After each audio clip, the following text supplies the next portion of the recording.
There it is. And welcome to Writer's Life, a place where you get the sights, sounds, smells, tastes of my particular writer's life, and where you get the truth. Truth is going to be big in today's video.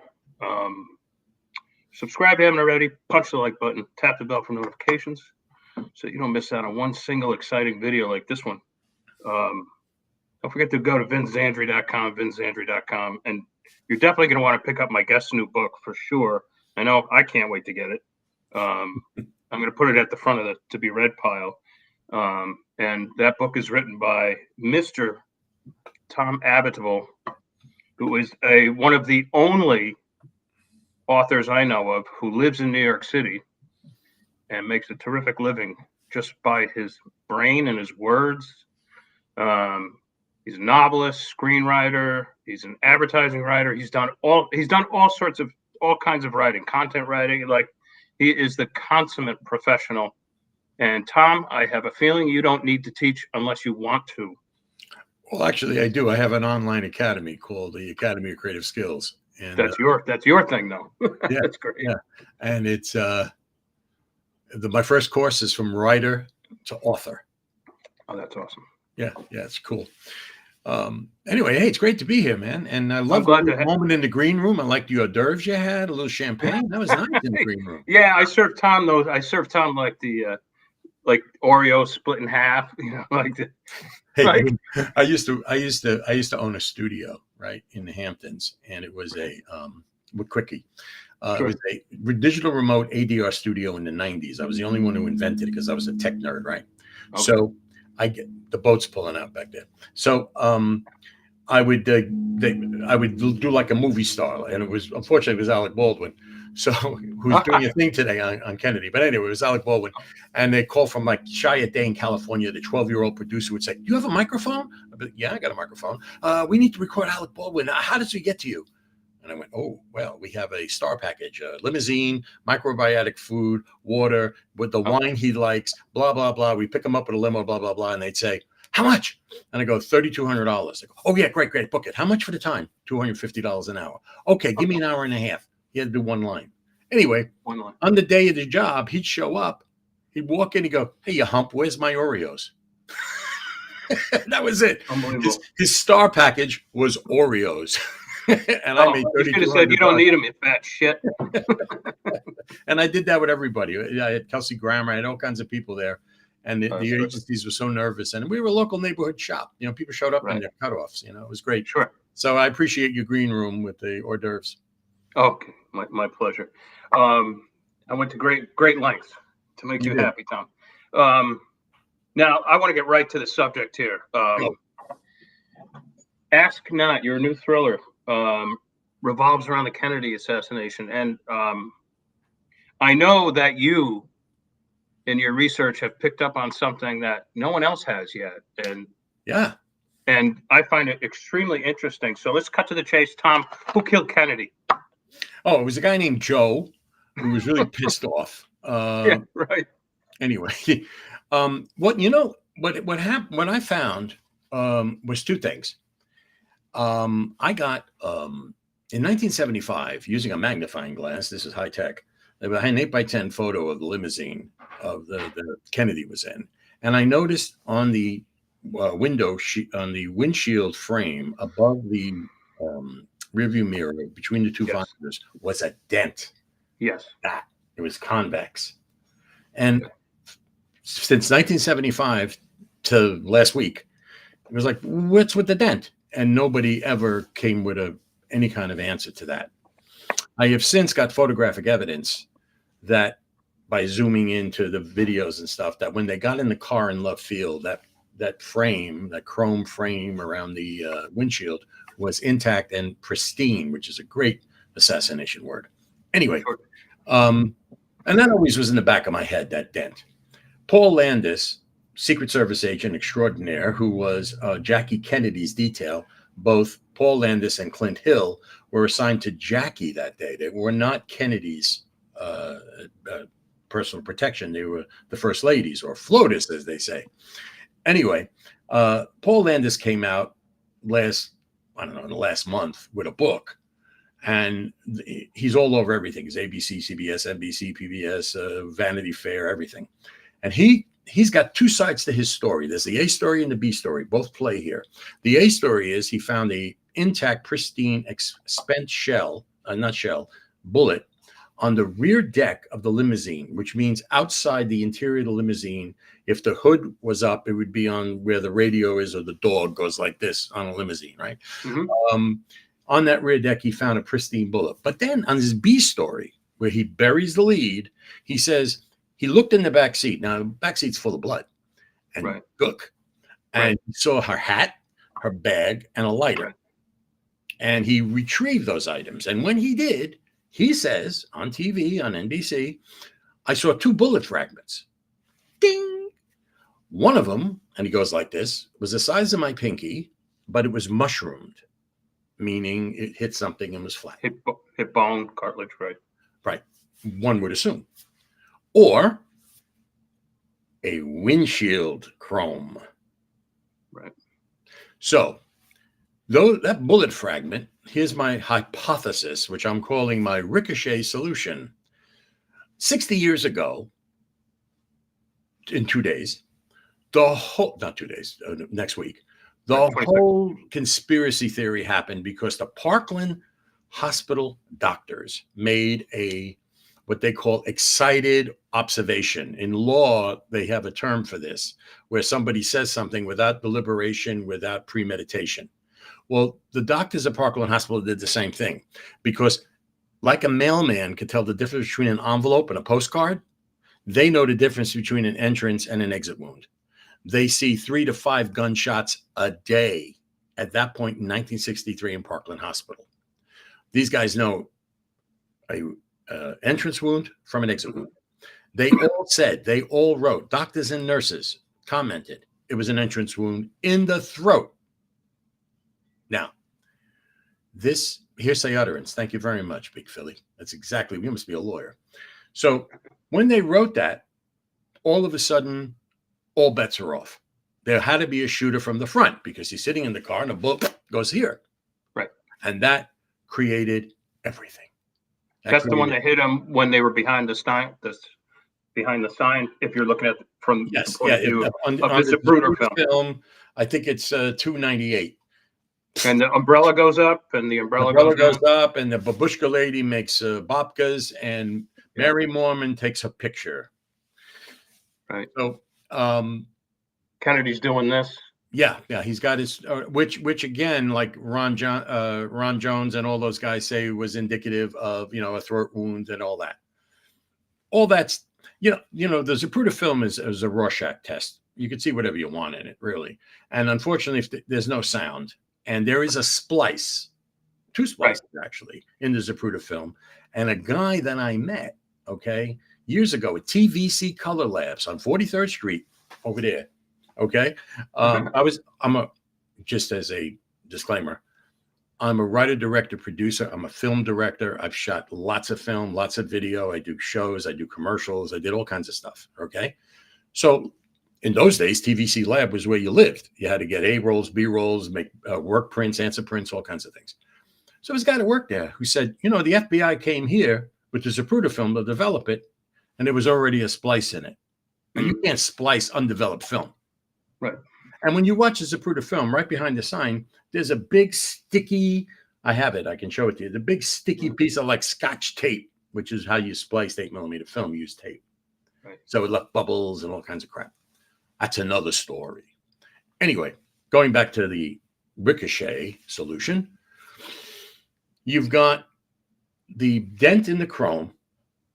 And here's what I'm saying. I'm saying that the Parkland Hospital doctors, who were just zoomed in on a documentary that released yesterday on Paramount Plus, they had to spend $1 million on this documentary. It's great. There's nothing in it that isn't already on YouTube. There's nothing in it that I haven't discussed 2 months ago on a radio show that I cut into those little pieces you saw. So it's just rehash of look what happened to the doctors, which they've already said 1,000 times on YouTube. And it's interesting. There's the doctors in 1963. There's the doctors in 1970. There's the same doctors in 1983. And you start to realize how long you've been alive as these guys are getting grayer and grayer every time they say the same thing, which is it was an entrance wound. So launch 60 years of conspiracies on it's an entrance wound. And then go back to my dent in the windshield. So here's my thing. I'm getting to it, kids. Really, stand by. Shot from behind. The bullet misses the president, but hits the chrome trim above the rearview mirror, ricochets off, and goes into his throat. Goes through and through, having depleted energy, lands in the back seat as the bullet that Paul Landis found in the back seat, the one the size of his pinky that was mushroomed from hitting the chrome. Now, what does that do? That does a couple of things. It makes the Parkland doctors right. It makes the Warren Commission right. The bullets came from the rear.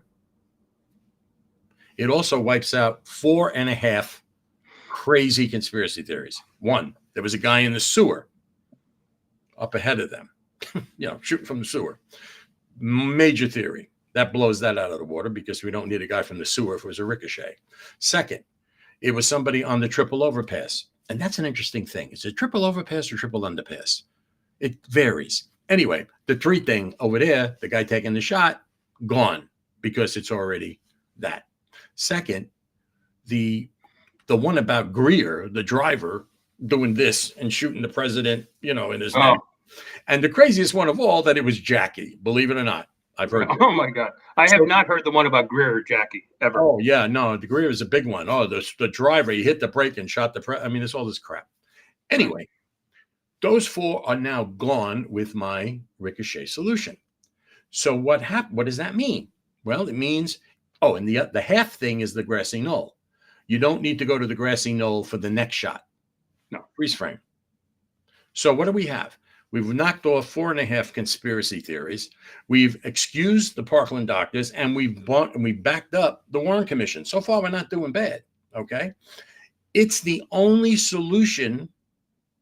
And let's say it's 1,000 to 1. It's a billiard shot. You're on a billiard table. You're at the corner pocket, and there's that diamond across the way, and then there's the side pocket. And if you aim the ball and hit the diamond, it ricochets off and goes into the side pocket because you hit the diamond.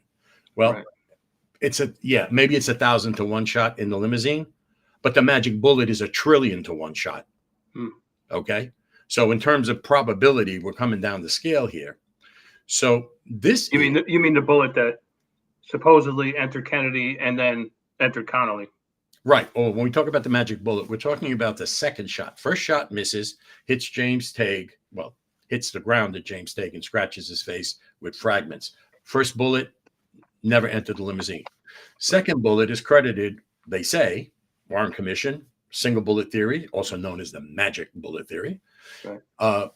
Hits the president in the back, comes out his front, hits Connolly in the back, comes out under his nipple, goes into his wrist, shatters the bone in his wrist, exits his wrist, and goes into his leg, his thigh, where it falls out of his thigh magically in Parkland Hospital, and an orderly on his way to the bathroom finds the bullet laying on a gurney that has no blood on it. Okay, this is the 1 trillion to 1 shot of the magic bullet. Maybe I'm 1,000 to 1, but I'd rather 1,000 to 1 than 1 trillion to 1. So my whole thing is about geometry. And the geometry is the geometry of anybody who plays pool. Now, the car is at an angle going away from Oswald. So the car, instead of being straight, is at an angle. The bullet comes in, hits the center of the windshield. And if it does the incident angle back, it's pretty much within the cone of the president. So it's plausible that that bullet made the entrance wound and came out the back. Now, here's another gift from Paul Landis, if true. And again, everything about the Kennedy assassination is if true, because there's only two things we know. Kennedy's dead and Ruby shot Oswald. Unless you were living, unless you were there, unless you were in Dallas, that's all you can definitely say. Everything else is speculation and if true. So mine's just as good as anybody else's, even more because I wrote that. But anyway, so What we have now is another gift from Paul Landis, because Paul Landis's A story, the big one, is that pristine bullet that he found on the rear deck. Well, his biographer, not his biographer, the guy who wrote the article with him for Vanity Fair, actually realized that Paul's statement was maybe a little sketchy. So he filled in the blanks. And here's what he said. And this is interesting because there's so much evidence for this. It's amazing. Clint Hill, the guy who was spread eagle on the back of the car, who, all that, Yes. and Paul Landis both have said, although Paul has upped his statement, that they only heard 2 shots. They only heard 2 shots. They say 3. They only heard 2. Now, later, Paul said, no, there was 3 shots. But I think he just wanted to be like everybody else. Because initially, his initial statements, which I believe more than any, premeditated hearsay thing, is that he heard 2 shots. How could that be? Well, the guy who wrote the article in Vanity Fair with Paul said the second shot was undercharged. Some guys call it a squib, although it's a little loose interpretation. That's a bullet that doesn't have enough power to even get out of the barrel, okay? But an undercharged bullet. Now, how could that be? World War II rifle and Western ammunition of unknown quality. So you could have, by a leak or something, or by the gunpowder being more inert or whatever, a weaker bullet. Assuming that the second shot was weaker, 2 things happen. One, it's bang, bang. Got that? Bang, Right. bang. The can't be heard when you have motorcycles and people and crowds around you cheering, and maybe somebody screaming by the second shot. So they only heard 2 shots. Bang, bang. They didn't hear the middle one. If that was an underpowered shot, the theory goes that it lodged in Kennedy's back, but sticking out, because it didn't have enough power. This is great. I mean, when you hear this connects, didn't have enough power to go through his body. So it's sticking out. Now, we've all seen the Zapruder film, and Jackie puts her arm around him to say, like, what's the matter? And when she does that, boom, there's the headshot. Right. At which point she reaches around the back and crawls out the back to get a piece of his brain. Definitely 100%. That's the testimony, that Right. she had a piece of his brain. You can see it. Yeah. So Paul Landis's theory expands out to, when she did that, she dislodged the bullet in his back and swept it onto the rear deck. Now, how does that relate to everything? Well, the Parkland doctors, who said it was an entrance wound, within 36 hours got a call from Bethesda, where they did the autopsy. And the chief of the autopsy there called the doctors down there and told them, hey, you guys are wrong. That's an exit wound. And they said, no. And he said, well, no, wait, did you turn the body over? And they go, no, we didn't turn the body over, because he was laying on the table and we saw the head was gone, and he died, and there was no reason to turn him over. Well, and Bethesda, they turned him over. And when they turned him over, they saw the bullet hole in his back, and they couldn't find the bullet. So they inferred that it must have come out this hole here. Freeze frame. When the Parkland doctors first went to take care of Kennedy, they were all running down. They called it the pit, where the emergency rooms were. Trauma room 1. They run in. They got half of them are shocked as president of the United States. One guy even says, I just thought he'd like limp in or be sitting there like Reagan and say, I'm okay, just a scratch. They had no idea the devastation of the injury. So they're working on that. There was even a doctor who says that they were so tunnel visioned on what they were doing that this doctor, I think it was McClellan, had to walk around and look at sorry about that. He walked around and looked at the head and said, hey, fellas, did you see this? A piece of his brain just fell out. We're not doing anything here, okay? And he said that 30 times over the last 60 years, okay? That a piece of his brain actually fell onto the table. I've heard that, yeah. Yeah, so they kind of stopped, because, like, what's the point? Then he flatlined, and then they called the priest. Gets to Bethesda, they see the bullet hole. They can't find the bullet with X-ray, so they infer that it came out that way. Now, why would they say that? Because when the Parkland doctors first got Kennedy, the first thing was to intubate him, to set up a tracheal. Well, they used the hole that was already there. And by doing that, they put a spreader in and they cut it with a scalpel, and they destroyed the evidence of the entrance wound. Although, if you look at the autopsy, which I have in that video, the what they did kind of looks like lips like this. It's like almost a sick smile, but the bottom has a little bit of the remaining entrance wound. Now, I did a simulation where I continued that circle to show you that it was about a 6.5 millimeter or quarter of an inch kind of hole in his throat. The point being, okay, they then turned it into an exit wound by fiat, not by science. And then the doctors say they were threatened by our inspector, by a Secret Service guy and somebody else.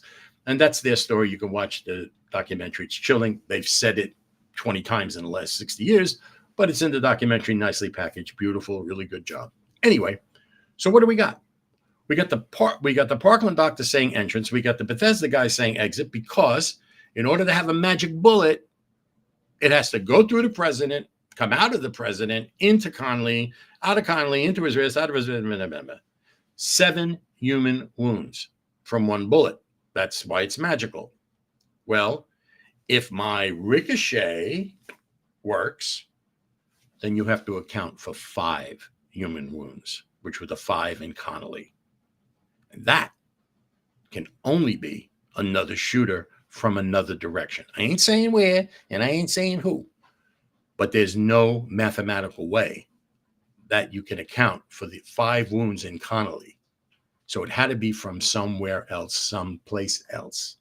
So we close 4.5 doors, but we open a large door with the ricochet theory. Now, I've talked to ballistic experts, okay?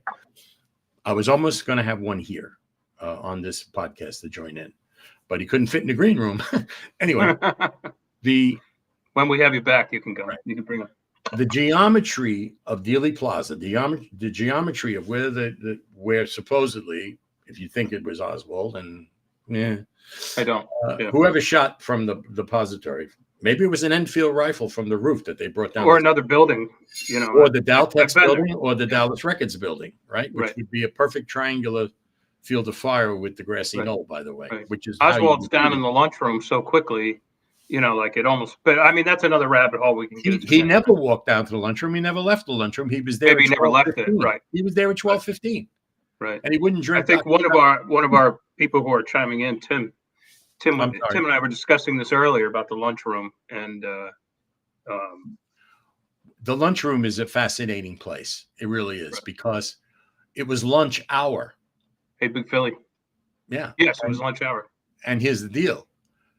There wasn't like radios all over the Texas School Book Depository.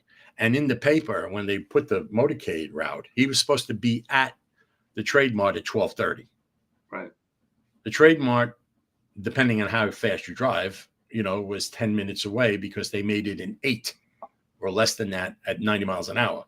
So actually, the motorcade should have passed between 12:15 and 12:20 in front of the Texas School Book Depository. There were 2 women who testified that they saw him in the lunchroom. So, and there's other women who, and I say women, I don't know their names, and I apologize, who said they were going up the stairs and nobody came down past them after the shooting. So there's a whole bunch of stuff. I'm convinced that if Oswald went to trial, he would never have been convicted. I'm convinced that a first-year law student, or a buddy from Philly, because he said he's a failed lawyer, could get this guy off like in the day, because there's no evidence. There's no paraffin on test on his cheek that proves he fired a rifle. The palm print showed up later, after the FBI had it, after he was already in the hospital. There's a whole bunch of circumstantial evidence, but there's no actual, literally smoking gun. Right. So he would have gotten off in a trial, or he would have turned. They didn't want a trial. Yeah, of course. Dulles didn't want a trial. No. Right. And that could be why Tippett got involved, but that's a whole nother branch of the conspiracy. I know it's a tangent that's also fascinating. Let me because we go on with this forever. I just want to ask you one thing. Yes. Now I was born in '64. I was in utero when all this happened. So I've grown up with this. I haven't grown up with the magic of JFK. I've grown up with his assassination and the magic bullet, and the magic bullet, and all this sort of stuff. Now, everything's supposed to, all the classified documents are supposed to be released, have been released by now, and all the presidents are privy to this whole thing, and none of them, all of them, doesn't matter their respective party, refuse to release basically what to me is the truth. Now, even I think it was Giuliani and Trump spoke, and he's like, he's like Donald, of all people who I would expect to release all the information, I would expect it to be you. And he said, if you saw what I saw, you wouldn't release the information. Now, that to me speaks volumes. Yeah. What do you think he's talking about? Well, this is where you get into crazy land. So everybody put on your tinfoil hats. Right. The Secret Service agent riding in halfback, which is the Cadillac all to the rear, fumbled his AR-15 and blew Kennedy's head off. Greer shot him. The Russians did it. And that was Johnson's big fear. Do you know how Johnson got Earl Warren to lead the commission? He badgered him. And he said, to his face, you want to be responsible for the death of 40 million Americans that die in the first minute of a nuclear war? Right. You got to convince these people that this boy did that shooting and it's all by himself. No Russians, no communists. You hear me? Right. That's good. And they say that Earl Warren actually was crying. Okay. And then there's the Bill Moyers memo. Bill Moyers, aside from being a PBS guy, was LBJ's guy when he was in office. That's why he became Bill Moyer. And the memo is really saying it's got to be this guy. The American public has to be confident that it's this guy, and no conspiracy, because we're talking about the Russians here. We're talking about World War. Okay. All that going down. Okay.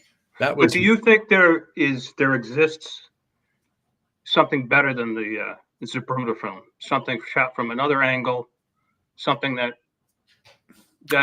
is still available in the hands of the CIA, let's say. Yeah, right.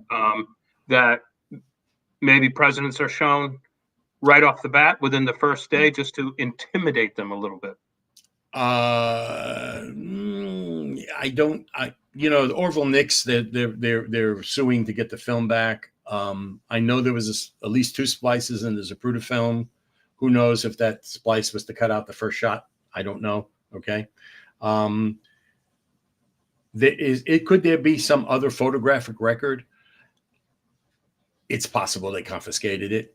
I mean, the Secret Service admits, Clint Hill and to a certain degree Landis both admit that there were only 6 agents in Dealey Plaza at that moment, and they were all on the cars. There was no agents in the Dealey Plaza. They only had 6 guys. The rest of them were at the Trade Mart, doing advance and security. So you hear stories on the Knoll and in the Center Island of the Secret Service presenting credibility, their folders to people and saying, you got a camera there? Let me have the camera. So there was a lot of confiscation. Right. So yeah, there could be a film. There could be something, although it's not like today. If you had a Super 8 camera, you would have not with the big 3 light, with the 4 lights that was the French fry cookers, and in everybody's face. Come on, Aunt Sophie, say something. Yeah. That's who history has been relegated to back then. But there could be this. Okay, there could be this. There could be. Okay.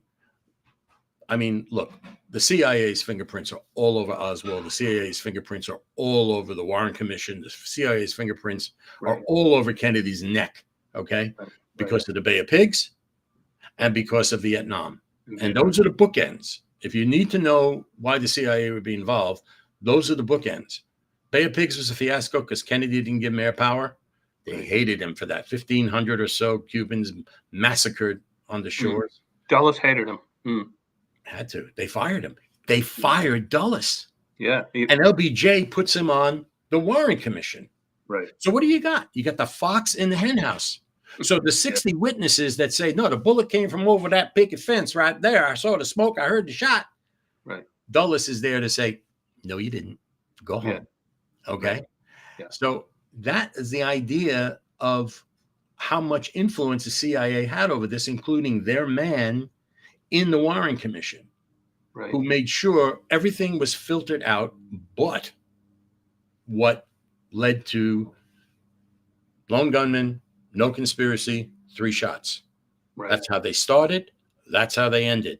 And they had the blinders on. And every time they went like this, Dulles would go, bring it back.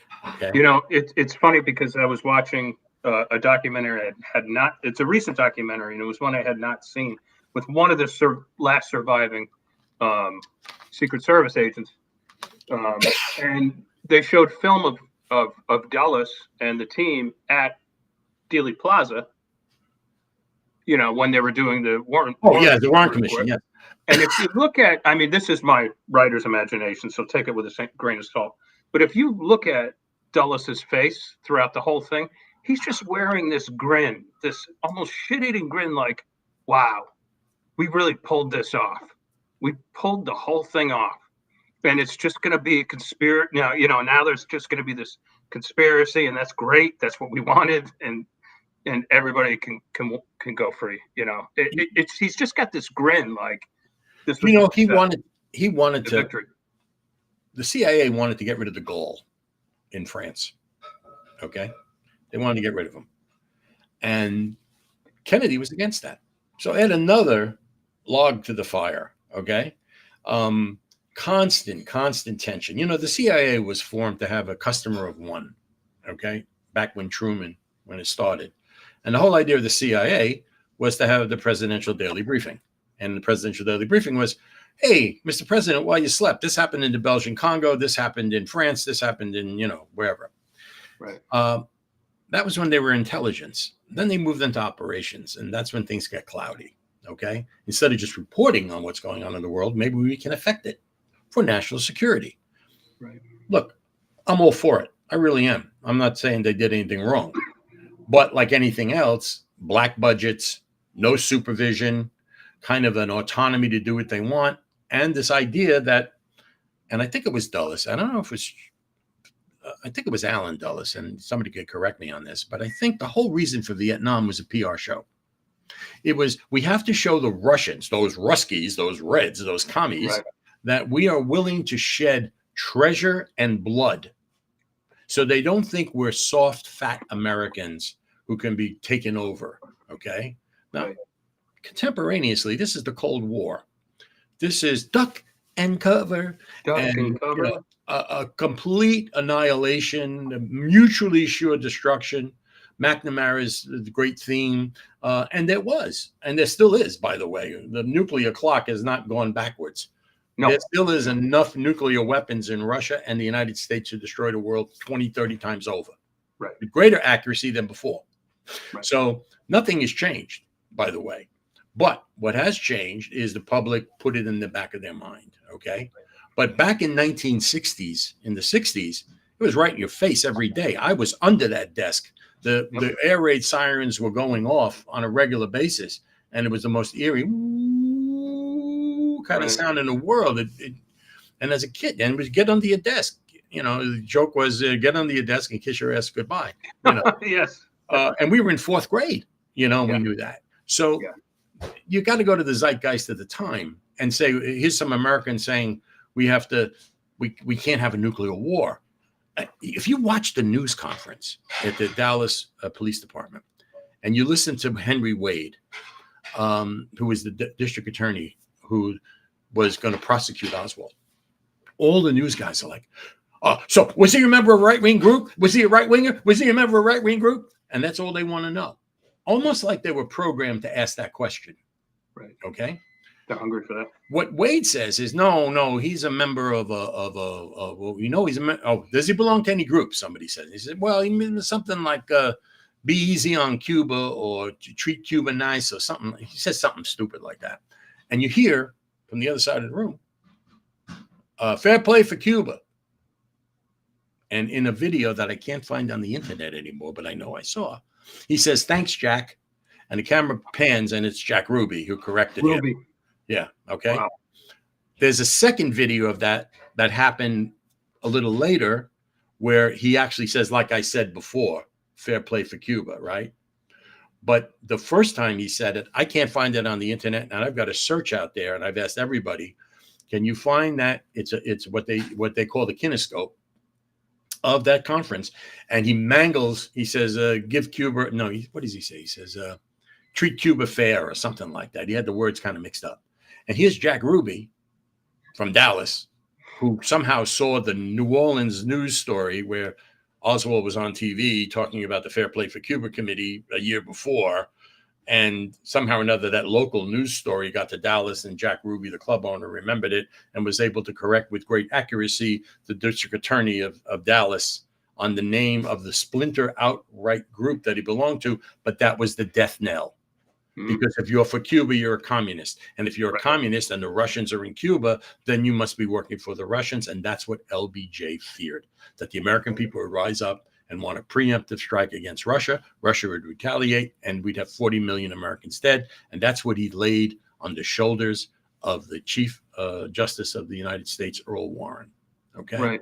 And those were the days when the CIA actually believed we could have, and the military industrial complex actually believed in a first strike and our chances. If 100%. we conducted a first strike. Jimmy Carter. I forget what it was. I used to know this very well, but then I got older. One of his executive orders was first strike. Okay. And there was a great book called The Button, which said, we're not set up for a second strike. Everything goes on the first shot. Okay. And it was a real statistical analysis of path poor east. We had all these satellites. I know I'm diverging off, but this is about the paranoia of the 60s. We had satellites, path poor east and path poor west. And they looked down for missile launches on the great, terrain of Russia. And they went to a receiving station somewhere in the Pacific. And then it was piped on a wire, a cable that came up somewhere near San Diego, California. And the wire actually comes up out of the ocean, and there's a little chain link fence around it. So anybody with a hacksaw could have cut through that wire. Oh my God. And we would have been blind, and the Russians could have launched everywhere. There was a chain link fence, like schoolyard, around this cable coming up from the ocean that was our eyes, no ears, over the Russian missile fields. Okay. Wow. We were not set up to survive a first strike. Everything goes on the first strike. Right. And look, I guess same thing with Reagan. They thought Trump was crazy. So nothing ever happened during those administrations, because they even had pictures of Reagan in a cowboy hat and over through Europe with a mushroom cloud behind him. Right. That was great PR for idiots that might want to try to end life on Earth. I didn't mind that. Okay. Right. But anyway, going back, that was the zeitgeist at the time. So preventing this Kennedy assassination by becoming a pretext for war, like the assassination of Archduke Ferdinand, the First World War. So there's a lot of history going on here. Right. I'm going to shut up now. Listen, Tom, this has just been fascinating. We have to have you back because, especially after I read the book, because I could do this all night. Listen, where can people find you, and where can they buy this fantastic book? I predict it's going to do very well for you. In the middle of the night, elves came into my studio and put that QR code right there. Can I try that? So if you can point your camera at that, I don't have to say a lot of words.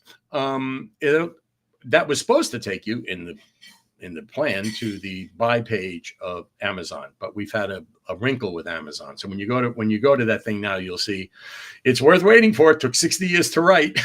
It's worth a couple more minutes. Check back.